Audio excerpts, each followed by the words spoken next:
Olá! Hoje a gente vai mergulhar numa das curas mais curiosas da Bíblia. E não é só pelo milagre em si, viu? Mas pela forma como tudo acontece. A gente vai analisar um sermão que explora por que Jesus usou um ritual tão físico, tão estranho, para curar um homem surdo. E olha, as respostas são cheias de simbolismo. E essa é a grande questão que fica no ar, né? Não se trata só do milagre, mas de como ele foi feito. Por que tantos gestos? Por que tudo tão físico e detalhado? O sermão que a gente está analisando nos dá um roteiro fascinante para a gente entender cada passo. Então, para a gente começar a desvendar esse mistério, a primeira pista está no local. O sermão mostra que o lugar onde essa cura acontece não é um mero detalhe, não. É, na verdade, uma declaração de intenções. E olha só que detalhe fundamental. Jesus não está em seu território, digamos assim, nos centros da vida judaica. Ele está, de propósito, em terra pagã.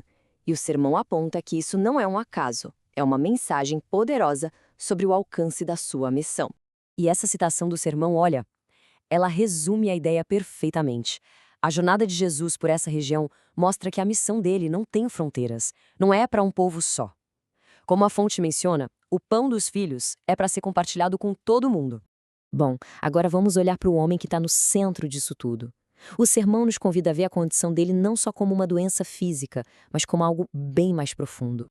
E é aqui que o sermão nos entrega uma chave de leitura, sabe? Uma chave incrível. A surdez e a dificuldade de fala não são só problemas físicos. Elas se tornam um símbolo poderoso da nossa condição humana, isoladas, fechadas em nós mesmos, muitas vezes incapazes de ouvir e de nos comunicar com o divino. Então, isso tudo nos traz de volta para aquela nossa pergunta do começo, né? Se a doença é tão simbólica, a cura também vai ser. Jesus não usa só uma palavra. Ele realiza uma verdadeira liturgia, um ritual cheio de significado. O sermão detalha esse ritual em 3 grandes etapas. Pensa bem, Jesus podia ter curado o homem com uma só palavra. E pronto. Mas não. Ele escolhe um processo. E cada gesto, como a gente vai ver, tem um significado todo especial. E aqui está o pulo do gato. Nada ali é por acaso. Levar o homem para longe da multidão simboliza a necessidade de um encontro pessoal, longe do ruído. O toque físico, os dedos nos ouvidos, a saliva na língua, o sermão conecta isso diretamente com os sacramentos, onde Deus usa elementos materiais para nos dar sua graça. Cada gesto é um canal do poder divino. E aí a gente tem esse momento incrivelmente humano. Jesus suspira. A palavra grega para isso é stenazo. O sermão dá um peso enorme para esse gesto, sabe? Ele não é visto como um sinal de esforço, mas como um gemido de compaixão profunda e até como uma oração ao Pai em nome de toda a humanidade que sofre. Depois de toda essa preparação, de todo esse ritual, a gente chega no ponto alto do milagre, que está condensado numa única e poderosa palavra. Efatá. Simples assim. Essa palavra é dita em aramaico, a língua que Jesus falava. E o fato de o Evangelho ter guardado a palavra original mostra o quão central ela é para essa história toda. A tradução parece simples, né? Abre-te. Mas olha, não é um pedido, é uma ordem. Uma ordem que se dirige não só para os ouvidos e para a língua, mas, segundo o sermão, para o ser inteiro daquele homem. E aí o sermão faz 2 conexões que são simplesmente fantásticas com essa palavra. Primeiro, Efatá tem a mesma força da criação, lá em Gênesis como um faça-se a luz. E segundo, é uma palavra tão importante que a igreja incluiu no ritual do batismo, como um símbolo da abertura para a fé.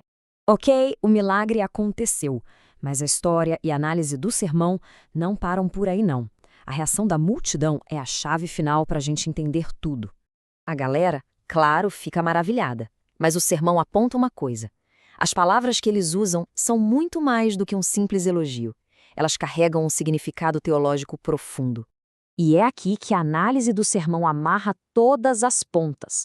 A frase "Ele faz bem todas as coisas" é um eco direto de Gênesis, quando Deus viu que a criação era muito boa. Ou seja, Jesus age como o próprio Criador, restaurando o que foi quebrado. E ao mesmo tempo, o que eles dizem cumpre perfeitamente a antiga profecia de Isaías sobre o Messias. Tudo se encaixa. Então, para fechar, o sermão deixa um convite para a gente. Um convite para não sermos mudos espirituais, para a gente valorizar os meios físicos e concretos da fé, como os sacramentos, e, finalmente, para usar a nossa voz, a nossa língua curada, para compartilhar as maravilhas que a gente experimenta. E tudo isso nos deixa com uma reflexão final, né? Essa história, do jeito que o sermão a analisa, revela o poder do simbólico. E nos faz pensar, como é que gestos físicos, rituais, podem se tornar pontes para o espiritual? É uma questão que vai muito além dessa história e nos convida a olhar para os símbolos e rituais nas nossas próprias vidas.